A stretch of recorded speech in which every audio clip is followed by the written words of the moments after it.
Welcome to Telangana rising news. ఒట్టేసి చెప్తున్నా మూసీ ప్రక్షాళన చేసి తీరుతా ఎవరడ్డొచ్చినా తొక్కుకుంటూ పోతామంటూ సీఎం రేవంత్ రెడ్డి గారు స్పష్టం చేశారు. తెలంగాణ కోసం ఎవరేమి చేశారో శాసనసభలో మాట్లాడుకుందామంటూ సీఎం రేవంత్ రెడ్డి గారు నిలదీశారు.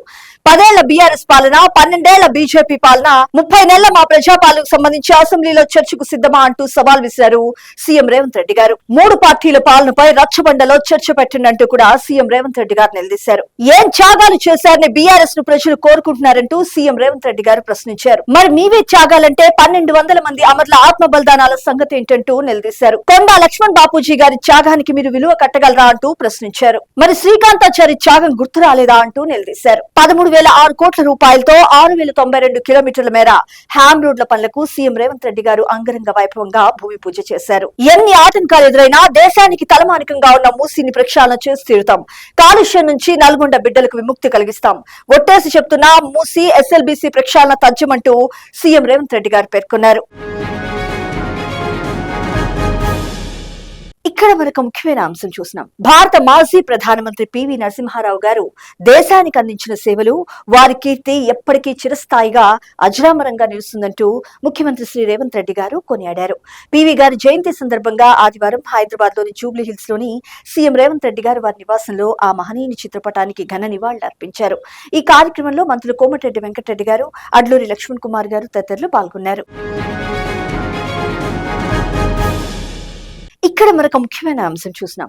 బీజేపీ జాతీయ అధ్యక్షుడు నితిన్ నబీన్ తెలంగాణ పర్యటన, ఆ పార్టీ నిర్వహించిన సమావేశం కేవలం ఒక ప్లాప్ షోగా మిగిలిపోయిందని PCC chief MLC Mahesh Kumar Goud garu పేర్కొన్నారు. కనీసం ఒక చిన్న సమావేశాన్ని కూడా సరిగ్గా నిర్వహించుకోలేని తెలంగాణ బీజేపీ నాయకులు మరి రాబోయే జీహెచ్ఎంసీ ఎన్నికల్లో సాధించేదేంటంటూ, ప్రజలకు చేసేదేంటంటూ నిలదీశారు. బూత్లు గెలుస్తాం, కార్పొరేషన్లు కైవసం చేసుకుంటామంటూ ప్రగల్భాలు పలికే ముందు అసలు క్షేత్రస్థాయిలో ఉన్న వాస్తవాలను గ్రహించాలని హితవు పలికారు పీసీసీ చీఫ్. ఇప్పటికే గత అసెంబ్లీ ఎన్నికల్లో తెలంగాణ ప్రజలు బీజేపీ విభజన రాజకీయాలను తిరస్కరించారని గుర్తు చేశారు.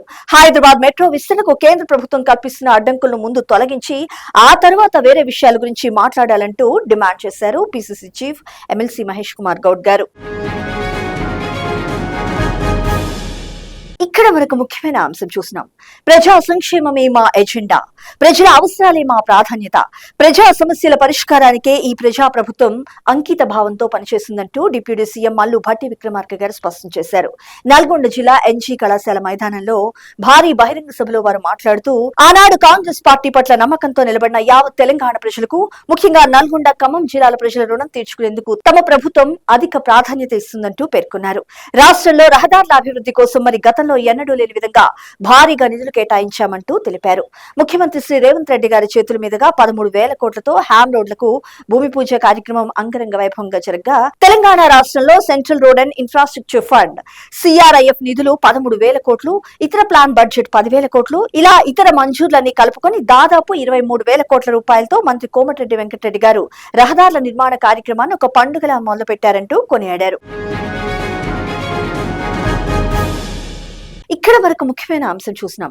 రైతులకు 19,313 కోట్ల రూపాయలు కేటాయించామంటూ రాష్ట్ర పౌర సరఫరాల నీటిపారుదల శాఖ మంత్రి ఉత్తమ్ కుమార్ రెడ్డి గారు స్పష్టం చేశారు. ఎస్ఎల్బీసీ, డిండి ప్రాజెక్టులను త్వరితగతిన పూర్తి చేసి ఉమ్మడి నల్గొండ జిల్లా ప్రజలకు తాగునీటిని, సాగునీటిని సమృద్ధిగా అందిస్తామంటూ స్పష్టం చేశారు. నాగార్జున సాగర్ ప్రాజెక్టు, కాలువల ఆధునికీకరణ పనులతో పాటు ఇటు బస్వాపూర్, గంధమల్ల, బునాదిగాని ప్రాజెక్టులకు నిధులు కేటాయించి వచ్చే ఏడాదిలోగా మరి పెండింగ్ పనులు పూర్తి చేస్తామంటూ స్పష్టం చేశారు. దేశంలోనే 2 పంట కాలాలు కలిపి 152 మెట్రిక్ టన్నుల ధాన్యాన్ని కొనుగోలు చేశాం. ఈ యాసంగిలో 81 లక్షల మెట్రిక్ టన్నుల ధాన్యాన్ని కొనుగోలు చేసి 19,313 కోట్లు రైతుల ఖాతాలో వేశామంటూ స్పష్టం చేశారు. ఇక్కడ మనకు ముఖ్యమైన అంశం చూసినాం.